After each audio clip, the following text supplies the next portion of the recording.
a todos, a todo grupo etario, a todo el mundo, por lo tanto ustedes lo pueden trasladar tranquilamente a su medio social, familiar, y el día de mañana con todo gusto a sus pacientes, ¿sí?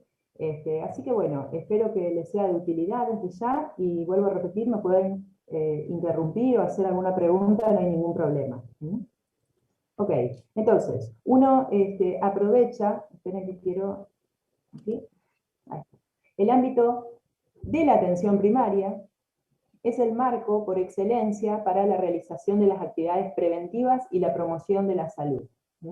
Es por eso que también uno encamina el tema, que bueno, tiene que ver con, por supuesto, todo lo que es dermatológico. Para empezar, justamente, y sacarlos justamente de lo que por ahí ustedes van a ir a leer a los libros, este tipo de lesiones van a ir a encontrarlas en pacientes de 50, 60 años y demás, ustedes tienen que tener ya conocimientos de que se están viendo consultorios pacientes jóvenes, menos de 40 años, con lesiones producidas por el sol.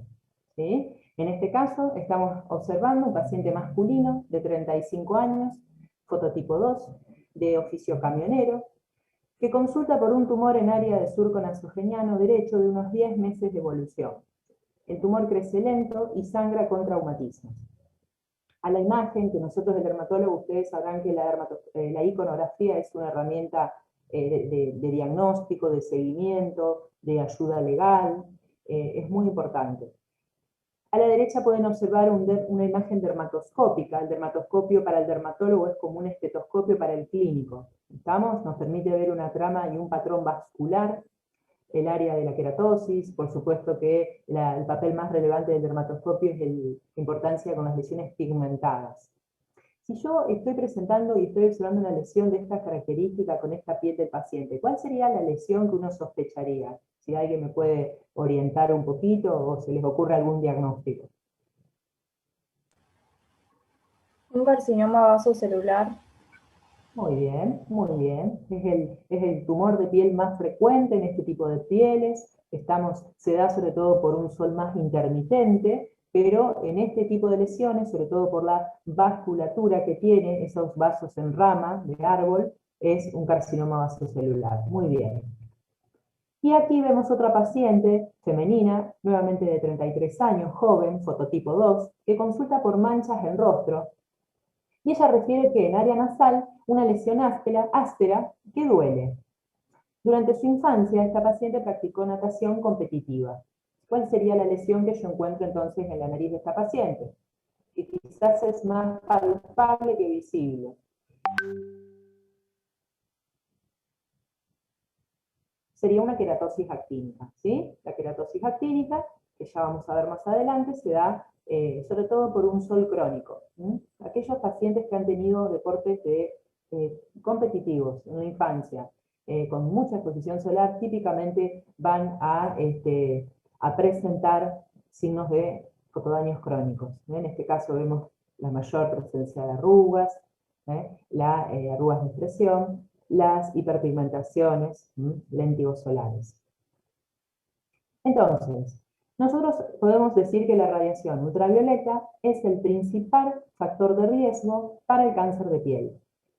Entonces, ¿para qué justamente explicar? Porque en realidad saber de qué forma nosotros tenemos que exponernos al sol. Eso sería lo más interesante que ustedes puedan entender de la clase.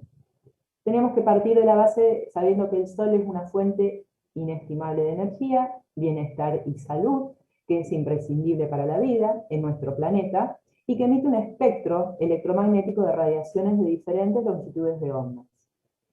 Esas diferentes longitudes de ondas tendrán distintas utilidades tecnológicas, científicas, lo que atañe a la dermatología propiamente dicho, a lo que llega a nuestra piel, son el espectro que ronda entre los 100 y 700 nanómetros e incluye radiaciones ultravioletas, la luz visible y los rayos infrarrojos. Cuando hablamos de lo que llega a la Tierra, se sabe que las radiaciones ultravioletas solo llegan las ultravioletas B y las A, porque las C quedan retenidas allá en la capa de ozono. También llega luz visible y los infrarrojos, como acabamos de ver. sabiendo que el 50% del espectro va a ser, que emite el sol y llega a la superficie, va a ser infrarrojo, el 45% luz visible, pero solo el 5% va a ser ultravioleta B y A. No obstante, eso es suficiente para generar los daños que ya vamos a ver. Entonces volvemos a los beneficios, a la ventaja del sol. Mencionamos al calor, a la fotosíntesis, a la síntesis de vitamina D, visión y fotorrespuesta, y fototerapia con fotoquimioterapia.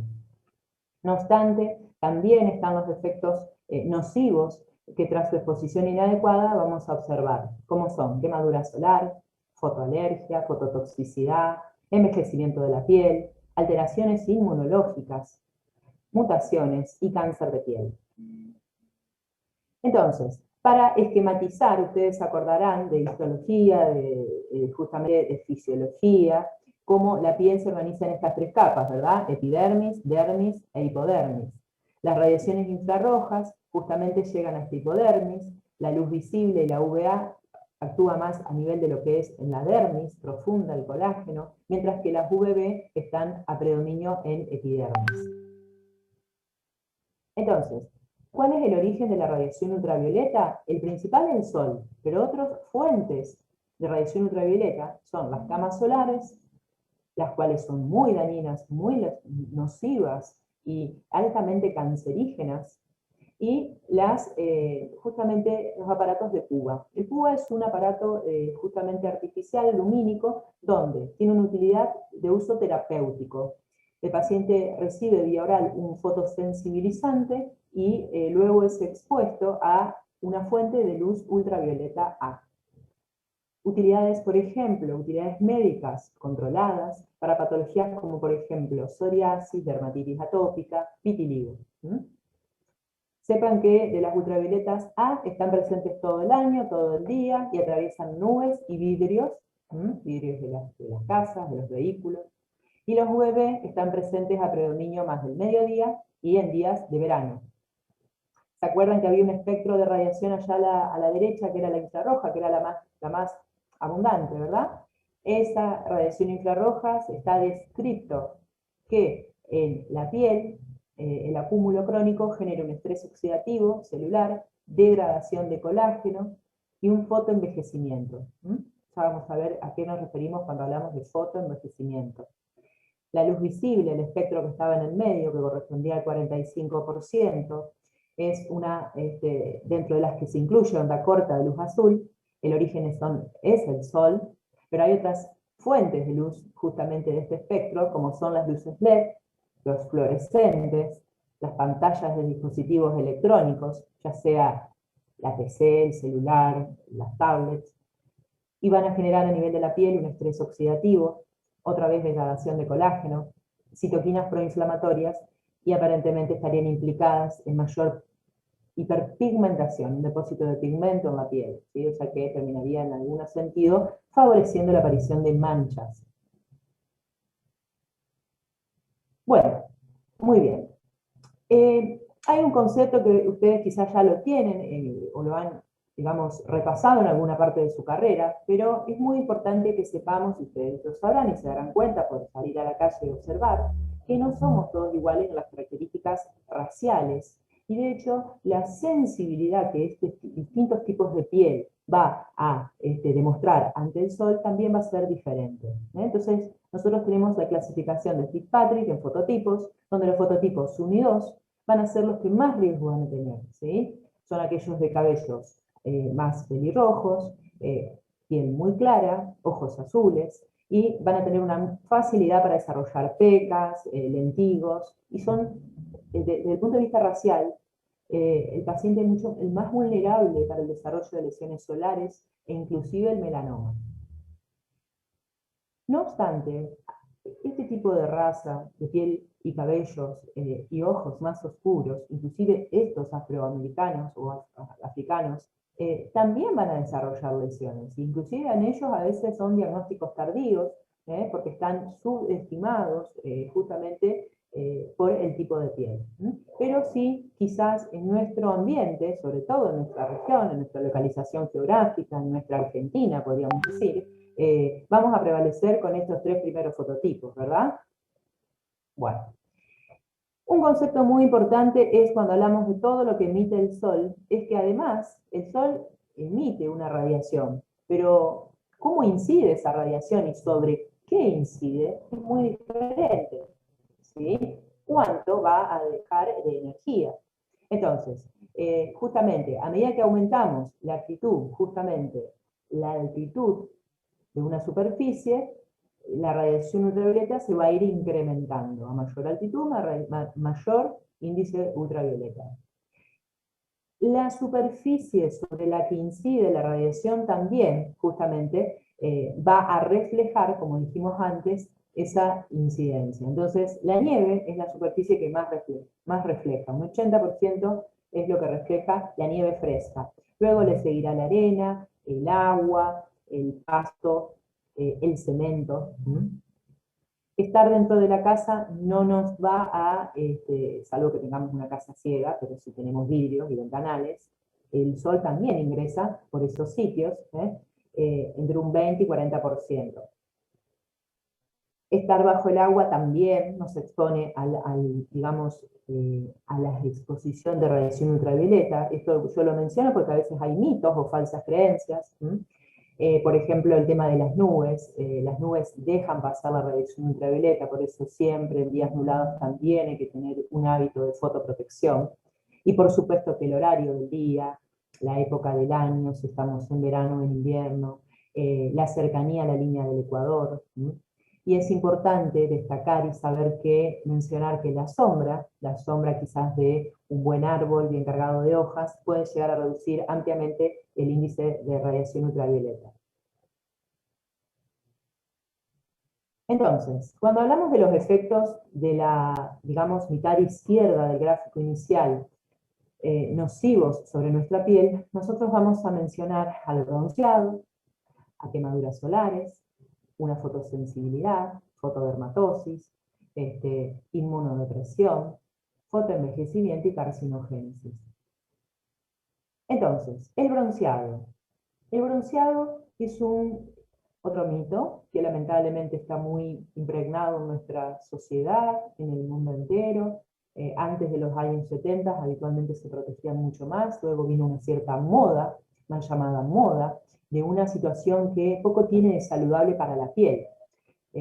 La melanina que se induce tras una exposición solar puede ser cancerígena.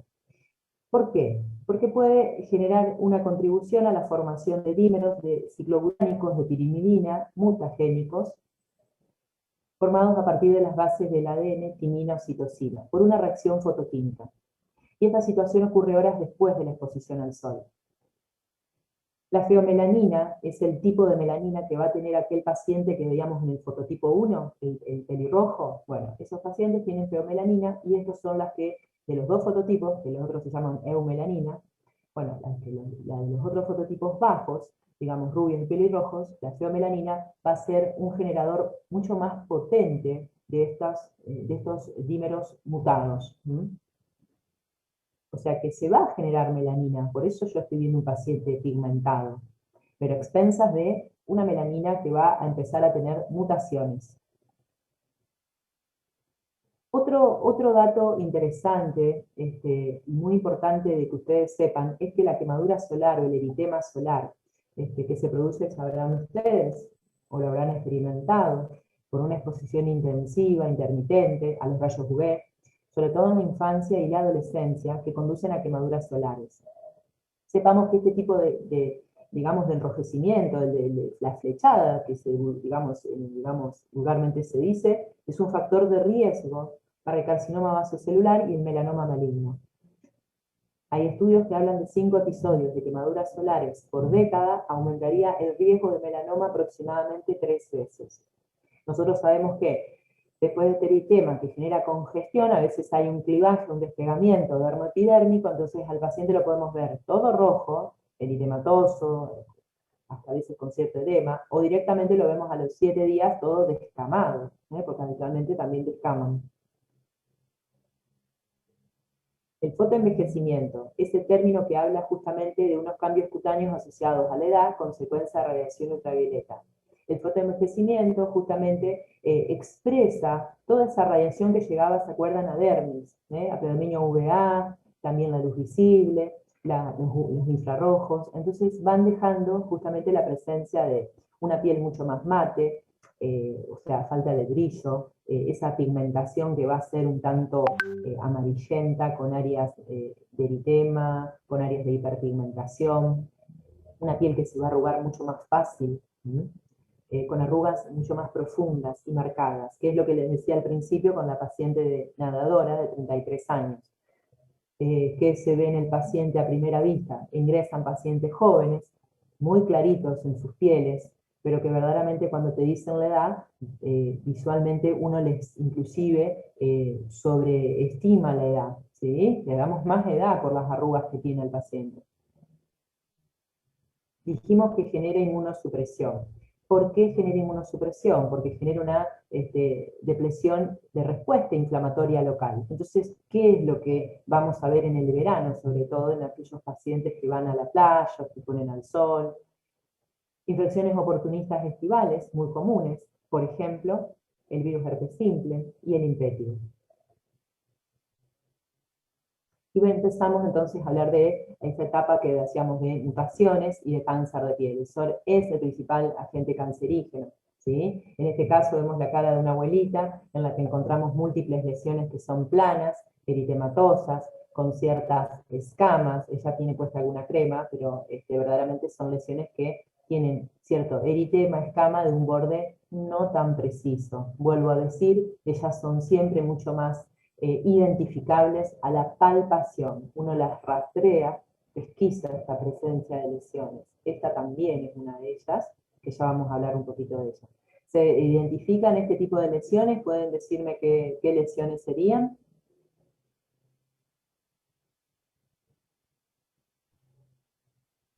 Como Serían las que identifican. ¿Cómo? escamas puede ser. Escamas, sí, pero estamos hablando de lesiones del sol. Ya estamos en la etapa ya más de tipo que generó mutaciones y genera lesiones instaladas. Son las queratosis actínicas, que típicamente pueden ser múltiples. La queratosis actínica remeda o expresa clínicamente una atipía del queratinocito, de una de las capas de la epidermis, pero es una atipía parcial.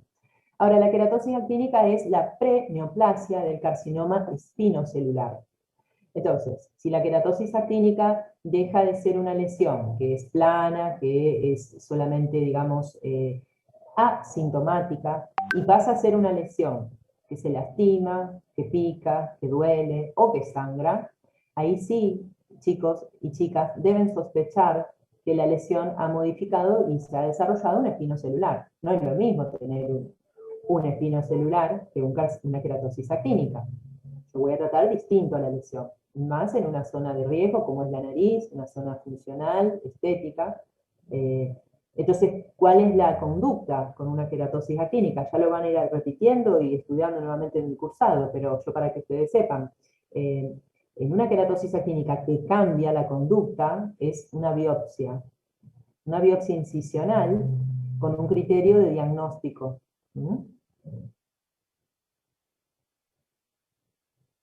Ahí están las queratosis actínicas, y aquí está el carcinoma espinocelular. No tiene una buena resolución la imagen, por lo menos lo que veo yo. Sepan que el carcinoma espinocelular es mucho más áspero, duro, tiene bordes a veces que son, digamos, como en labios, como sobreelevados. El carcinoma espinocelular, en este caso, asienta sobre el dorso de una mano. La imagen viene a aclaración porque siempre que ustedes hagan un examen físico en busca de lesiones solares, digamos, tómense unos minutos y revisen al paciente cuerpo entero. Vamos siempre a predominar las áreas expuestas, ¿no? Cara, cuello, los varones la zona de la nuca, las orejas, pero también no nos olvidemos antebrazos, de manos. Pero la revisión de cuerpo entero es válido porque por supuesto suelen o pueden salir en otros sitios también. Ya en este caso, por supuesto, se impone la biopsia. Y esta lesión, ¿quién puede identificar qué tipo de tumor es este? Vemos que nuevamente estamos hablando de un paciente no muy añoso, paciente bastante joven. esta característica clínica, ¿qué lesión les parece que es? Parece un quiste, ¿puede ser? Sí, pudiera ser un quiste que Pap- está sobrelevado. Fíjense que Papulomatoso. si yo le... ¿Cómo? Como una pápula, puede ser, ¿no? Claro, sería, fíjense que la lesión, te puedo decir, llega hasta este sitio, es bastante grande la lesión, está como sobrelevada, como una pápula que tiene un borde perlado, vieron que tiene más brillo todo el área, y en un sector se termina lastimando, o sea que está ulcerada. No tengo una buena resolución de la foto y no tengo la dermatoscopía, pero seguramente tendría las mismas telangiectasias que el principio. O sea, este es el famoso carcinoma vasocelular. ¿eh? La zona periocular siempre es una zona que también debe ser revisada cuando ustedes los buscan. De hecho, a veces cuando se hacen esas arruguitas en esta zona o edema, uno tiene que correr un poquito la piel, estirarla para identificarlo. Pero bueno, este es el famoso carcinoma vasocelular con su pápula perlada, con una fácil tendencia a romperse. ¿Por qué se rompe el vaso celular fácil? El vaso celular nace de las células basales de la epidermis. Son células inmaduras, bebés, incapaces de generar queratina. Son las más naturales e indiferenciadas. El queratinocito solo adquiere capacidad de formar queratina a medida que asciende a la capa córnea, pero allá abajo donde nace, en la epidermis, en la basal, es un bebé, por eso estos son bastante frágiles y de fácil ulceración. Nuevamente biopsia incisional con un diagnóstico pretest de alta sospecha, y bueno, luego la resolución adecuada y óptima para este paciente seguramente va a ser quirúrgica. Carcinoma vasocelular. El gran temido de la dermatología y también, bueno, de la oncología, es un tumor que ha ganado mucha presencia en los últimos años, es el melanoma, ¿sí? El melanoma en esta variedad de tipo extensivo superficial, bueno, el extensivo superficial lo va a poner el patólogo cuando me haga el diagnóstico histopatológico. Melanoma es un tumor que habitualmente es pigmentado, por eso el dermatoscopio acá va a tener justamente importancia. A nivel de atención primaria, ustedes pueden hacer, digamos, como una especie de cruz donde van a fragmentar en 4 partes y observen esas 4 partes si son iguales o no. Miren siempre los bordes, miren la distribución del pigmento. Por supuesto que si yo ya tengo un área sobreelevada o un área ulcerada, son signos de alarma o algún síntoma sobre el lunar. ¿Sí? Melanoma habitualmente lo más común es que nazca de piel sana, que sea de novo, pero no es exclusivo. Aquel paciente que tiene más de 100 nevos en su piel, en su cuerpo, puede tranquilamente desarrollar un melanoma arriba de alguno de todos sus nevos, arriba de alguno de todos sus nevos. Por eso la importancia de aquel paciente que tiene sus nevos es justamente la del control anual, la del control periódico, pesquisar. ¿Qué es importante en un melanoma? Llegar temprano, cambia pronóstico absolutamente del paciente, cambia sobrevida. Los oncólogos han estudiado mucho y han desarrollado, digamos, la ciencia ha desarrollado un montón de tratamientos para enfermedad avanzada por melanoma, con muy buenos resultados. Pero no obstante, si llegamos temprano y el melanoma es menos de 1 milímetro de espesor, o menos de 0,75, va a ser mucho más ventajoso para ese paciente. Y el melanoma puede salir en cualquier sitio, por lo tanto, al examen físico que les dije antes, agréguenle por favor el examen de mucosas, área genital, área bucal, ¿sí? Bueno. Otro concepto importante de la clase. Hasta los 18 o 20 años se acumula casi la mitad del total de radiación solar de la persona. O sea, la primera infancia, la adolescencia, será lo que el niño va a estar justamente más tiempo expuesto, jugando y demás, entonces va a tener una alta capacidad de acumular radiación. Los niños hasta los 3 años tienen menos melanina y un estrato córneo más delgado. Sus células madres están en el estrato basal, están sujetas a generarse mutaciones y van a ser proclives de más quemaduras solares. Entonces, cuando hablamos de fotoeducación, conceptualmente hablando, ¿qué es una fotoeducación? es justamente, chicos y chicas, los conocimientos y pautas necesarias para ayudarnos a modificar conductas, hábitos y costumbres en nuestra relación con el sol. Lo cual no es fácil, o sea, modificar conductas, hábitos y costumbres en el humano. Preservar la salud de la piel y el bienestar general sería uno de los motivos más importantes. ¿Y cuál es justamente el objetivo? Promover una relación armónica con el sol, enfatizando los efectos beneficiosos y dañinos de la radiación ultravioleta. ¿A quién está destinada la fotoeducación cuando hablamos como término en general? A toda la comunidad, ¿estamos? Porque si yo voy a pensar en los niños, digamos, al niño hay que educarlo. O sea que tengo que ir a los educadores. Fotoeducación, conjunto de planes, estrategias, son distintos conceptos, ¿no? Pero para que ustedes lo razonen. Conjunto de planes, estrategias, objetivos y actividades de enseñanza y aprendizaje. También, situación que no es para nada fácil, estamos haciendo día a día con toda esta situación que estamos viviendo todos. Enseñanza y aprendizaje. Se organizan para mejorar conocimientos, actitudes y prácticas en protección solar. Los patrones de comportamiento aprendidos en la primera infancia se pueden mantener en la adolescencia si se criaron en familias que enfatizan la importancia de la protección solar. Las medidas de fotoprotección son prácticas saludables de fotoexposición, que deben incluir prácticas tanto en hogar como escuela y clubes. ¿Cuáles serían esas medidas que podemos enfatizar o empezar a transmitir? Buscar la sombra. Por supuesto que vamos a tratar de reducir directamente la exposición entre las 10 y 16, pero si nos toca estar en esos horarios, promover buscar la sombra. Ropa deportiva, sombrero, gafas oculares y los filtros solares. Entonces la sombra es un sencillo indicador de cuán alto está la incidencia del sol. Si tu sombra es más corta que tu altura, ponte a la sombra. Significa sombra larga, riesgo bajo, sombra corta, riesgo alto. Priorizar la sombra entre las 10 y las 4 de la tarde, como ya he dicho antes. La indumentaria. Se describe que los colores oscuros de ropa son más protectores que aquellos que son claros. Las telas, digamos, con un punto más compacto, aquellas que tengan fibras sintéticas, no tanto algodón o lino. El grosor y la densidad también va a justamente a incrementar mucho más la fotoprotección. Y actualmente en el mercado hay ropa deportiva o recreativa que ya viene con la etiqueta del filtro de protección solar. O sea que si uno puede educar y el paciente tiene acceso o medios para adquirir esa indumentaria, estaría interesante que ustedes lo pueden promover. Los sombreros deben ser los ideales para este tipo de pacientes ala ancha. ¿Por qué ala ancha? Porque el ala ancha me deja justamente los 7,5 centímetros que va a cubrir orejas y la zona de la nuca.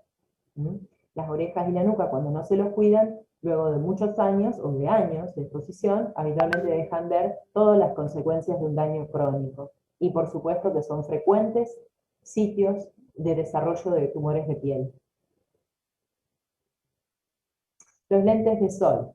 Los oftalmólogos encuentran, justamente, identifican cegueras por cataratas, y están las queratitis justamente actínicas o solares.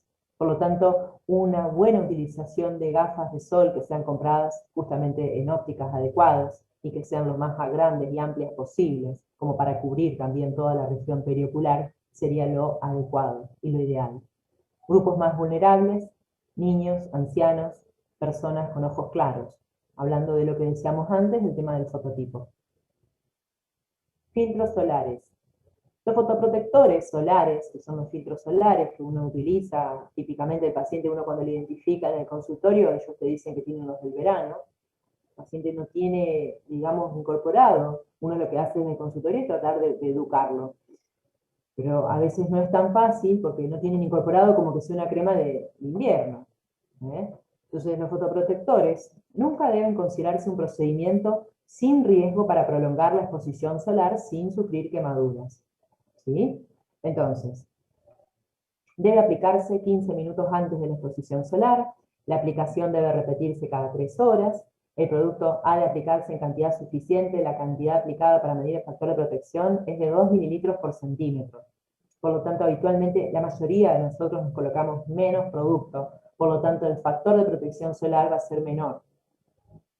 Renovar luego de la exposición al agua o al sudor, y recordar, por favor, barra de protección labial, barra labial fotoprotectora. Los labios son un sitio muy común de asiento de carcinomas espinocelulares, antes de carcinoma, queilitis actínica. ¿Sí? Le agregamos los cofactores como el tabaco, como el alcohol, la queratitis, la queilitis, friccional, por el tema de la maloclusión o maloclusión justamente de las prótesis dentarias. Entonces todo eso favorece el desarrollo de preneoplasias, como son las queilitis actínicas, o neoplasias propiamente dicha, como el espinocelular. Región peribucal, región de alto riesgo, ¿no? Con un poquito más de chance de desarrollo de metástasis. Bueno, los filtros solares, ustedes someramente, para que ustedes sepan, clásicamente se los describen o se los clasifican en dos tipos. Están los físicos y los químicos. Justamente el físico es aquel que el mecanismo de acción serían como un espejito, o sea, lo que hace el fotoprotector justamente físico es reflejar la radiación, ¿sí? Tanto el UVA como el UVB. Para describir alguno está el óxido de zinc, el dióxido de titanio. Mientras que los químicos son justamente metabolizantes, o sea, absorben y metabolizan la radiación. En este caso, las agobenzonas, las benzofenones. El factor de protección solar, por si se lo preguntan, es un factor que se saca a través de una división donde se identifica cuál es la dosis de eritema mínimo con fotoprotección y la dosis de eritema mínimo sin fotoprotección. ¿Sí? Típicamente las guías dicen que el factor de protección solar actualmente tiene que ser igual o mayor a 30. Pero, por lo que dije antes, que eso se calcula en una cantidad de producto que habitualmente ninguno de nosotros la llegamos a colocar por una cuestión de tolerancia, de costo, son productos costosos, estamos de acuerdo. Entonces, ya el factor de protección baja. Por lo tanto, una vez directamente el consultorio promueve el uso del 50. ¿Sí? Bueno, acá yo les traje algo, digamos, para que ustedes identifiquen y también se eduquen un poco, chicos y chicas. Factor de protección solar 50.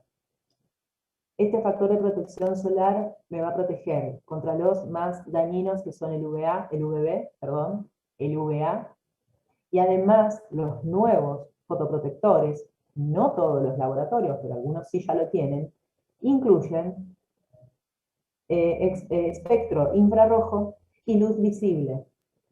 Entonces, ¿qué es lo que uno hace desde el punto de vista dermatológico? Cuando el paciente o la paciente, más común, llega con el tema de las melanosis, melasma, hiperpigmentación, en plena época estival, en plena época pandémica, donde muchos están con un home office, justamente expuestos a pantallas largos tiempos, se trata de recomendar pantallas que incluyan todo este espectro lumínico.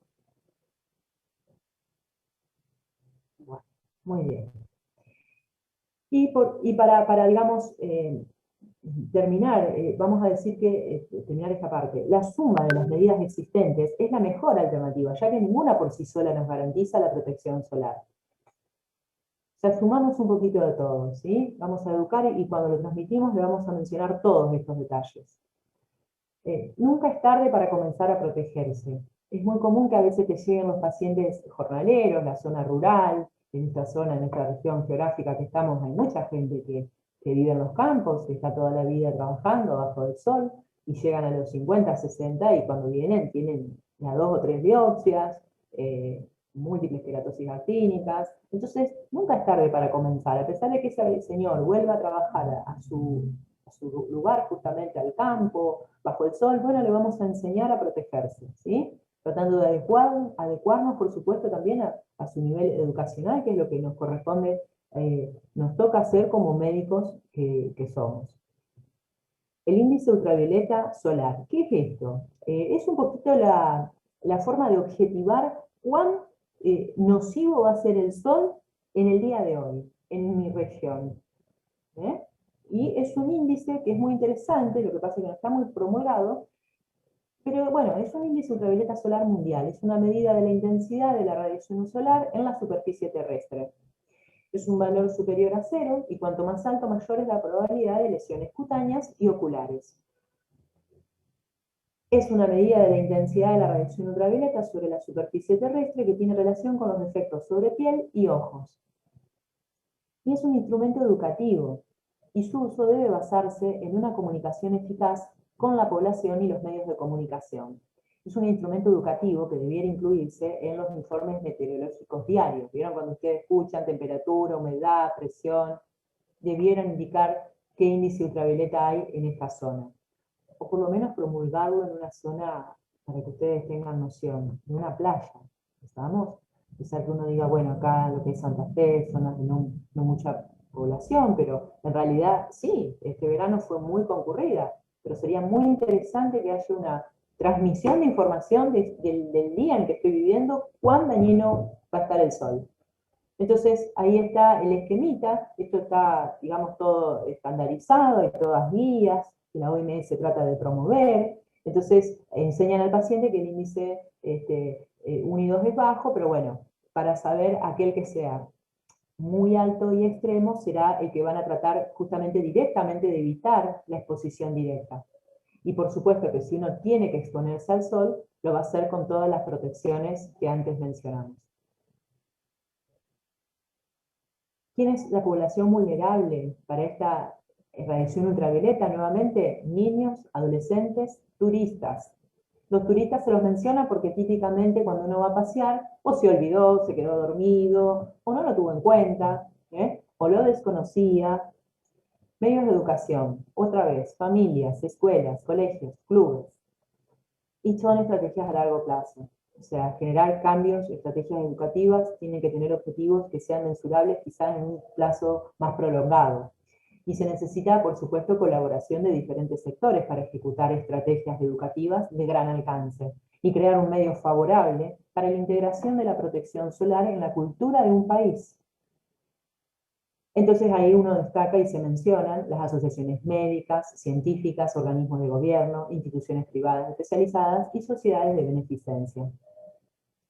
Uno se identifica en el país y entonces según un esquema de lo que podría ser el índice ultravioleta, justamente esquemáticamente nuestra República Argentina, nuestra región del centro del país, está con un nivel medio.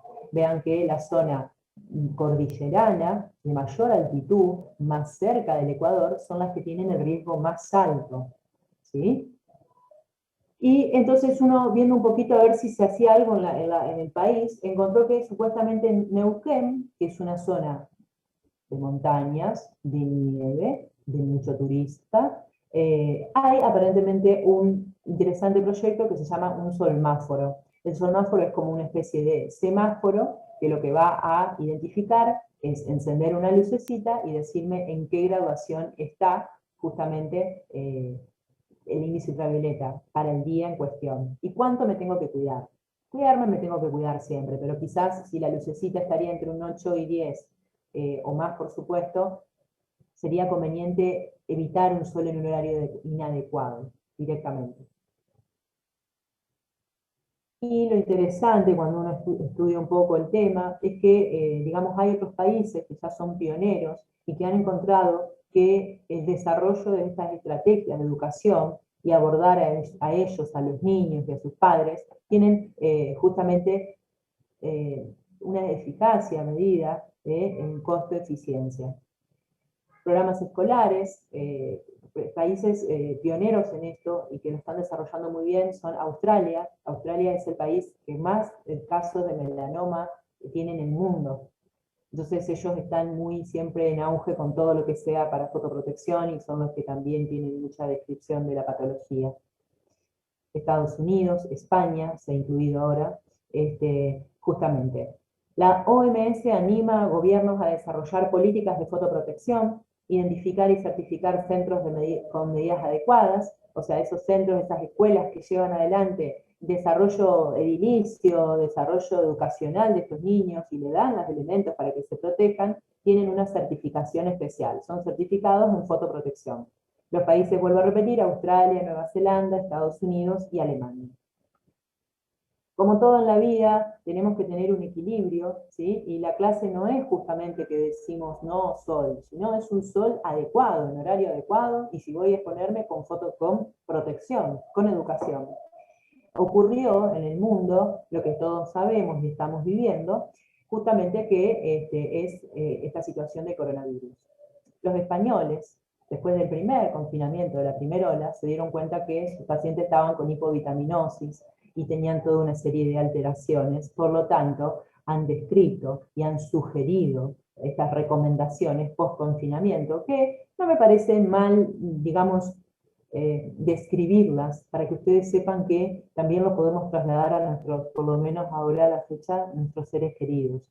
O sea que es necesario exposiciones solares diarias breves, ¿estamos? Pero es necesario. Lo necesito para sintetizar vitamina D, para mejorar el estado emocional, para generar un ritmo circadiano, sobre todo los adolescentes que con estas situaciones a veces buscan tener estos ritmos circadianos bastante invertidos. Para que la exposición solar sea saludable, debe asegurar una dosis de radiación ultravioleta suficiente para favorecer todos los efectos positivos del sol en nuestro organismo y minimizar el riesgo de daños derivados de la sobreexposición solar.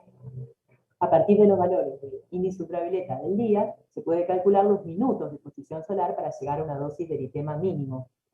¿Sí? ¿Y esto qué es lo que es? Esto es lo que a veces el paciente dice, ¿cuánto tengo que estar para sintetizar vitamina D? Por lo que decíamos antes de la incidencia que varía según la época del año, no son lo mismo la cantidad de tiempo en verano que en invierno. Pero si uno es un blanquito pelirrojo, con 6 minutos en verano es suficiente, y en invierno 17 minutos, triplica, un poquito más. Si uno es más morenito, con 8 minutos en verano sería suficiente, y en invierno 25 minutos. No obstante, cuando uno se expone para sintetizar esa vitamina D, también tendría que colocarse como mínimo un filtro solar, ¿sí? Las recomendaciones generales de exposición solar y fotoprotección para la población general y grupos especiales, a modo de resumen. Consultar el índice ultravioleta local, buscar la sombra o sombrilla, medidas físicas, utilizar textiles, ropa deportiva, gorro de ala ancha, gafas de sol, filtro solar, acuérdense de los labios, hidratación, sobre todo si estoy en época estival, verano, deportes, evitar fotoexposición directa en los niños menores de 1 año. ¿Mm? Bueno, y eso fue todo, chicos. Muy bien. Ahora vamos a poner acá. Sean más de 1 milímetro de grosor, ¿sí? De espesor. Y situaciones especiales, como por ejemplo, algún paciente que tenga un tumor avanzado, o sea, vos encontraste un carcinoma espinocelular en el labio inferior, grande, y tenés una adenopatía axilar, homolateral, tumoral, metastásica, por supuesto, es una enfermedad sistémica. Y el patólogo es el que te va a dar el diagnóstico de certeza, te va a hablar de severidad de lesión, te lo va a medir. Por lo tanto, el dermatólogo con el patólogo en patología tumoral tiene que tener una muy buena relación para poder ofrecerle mejor tratamiento al paciente. Por otro lado, el dermatólogo va a controlar a los pacientes porque los tumores de piel son típicamente, si no están bien tratados, recidivan, vuelven a salir. Y aquel paciente que nace un vaso celular a los 34, como el camionero, probablemente después lo que pasó, o sea, en dorso alto a los años tuvo otro tumor, o sea, va pasando el tiempo, va pasando vida, y siguen desarrollando tumores en otro sitio. Si no se saca bien el tumor de entrada, el paciente va a desarrollar el tumor nuevamente, la recidiva local en el sitio. Pero bueno, la idea es que sí, que sobre todo la clase, que por ahí la doctora nos dejó un tema abierto como para que nosotros podamos compartir con ustedes. La clase es para esto, ¿no? Para que ustedes se eduquen y sepan que con una buena exposición, con buena protección, uno puede estar expuesto desde ya, ¿eh? Pero que si no es así, hay consecuencias que desde ya y lamentablemente las vemos. Así que Profe, bueno. yo tengo una duda. Sí. Además de la exposición solar, que es un factor de riesgo, y creo que también la genética, ¿qué otros factores de riesgo existirían? Bueno, ahí viste que les mencioné algo en lo que es labio inferior, por ejemplo, otros oncogenes, como por ejemplo los HPV, para el espino celular, el alcohol, el tabaco. Hay un grupo etario en Santa Fe que, sabrán ustedes, hay un centro de trasplante muy grande, que es el trasplante de órgano sólido de riñón. Esos pacientes que están durante años inmunosuprimidos, hasta que por ahí o falla el riñón y tienen que trasplantarse otra vez, pero en los primeros años el paciente inmunosuprimido, polimedicado, es otra población de riesgo, ¿sí? Hay medicamentos quimioterápicos que también te predisponen al desarrollo de este tipo de tumores queratóxicos, tipo espino, celular, queratosis actínica.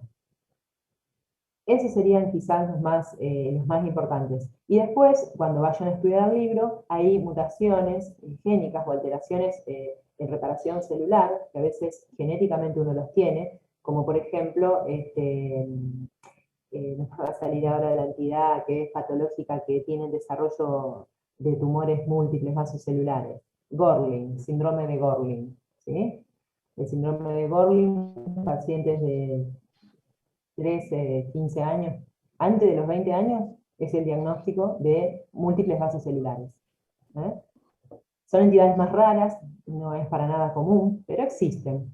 Y sabrán ustedes, y sepanlo si no, que nuestra región, o por lo menos estamos ubicados en Santa Fe, capital, bueno, yo personalmente vivo en Santo Tomé, nosotros tenemos la zona norteña, de tanto la provincia de Santa Fe o más lindando Chaco, ellos en algún momento de la historia han consumido agua quizá de cuando eran niños, adolescentes, ese agua estaba intoxicada con arsénico y desarrollan con los años el acre, el hidroarsenicismo crónico regional endémico, que es justamente esa intoxicación crónica que les predispone también al desarrollo de múltiples tumores.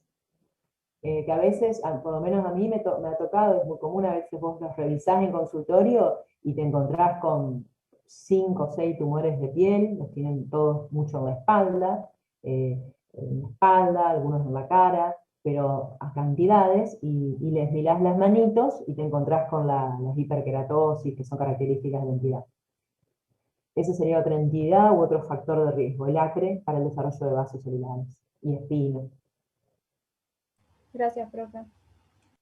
No, de nada. Bueno,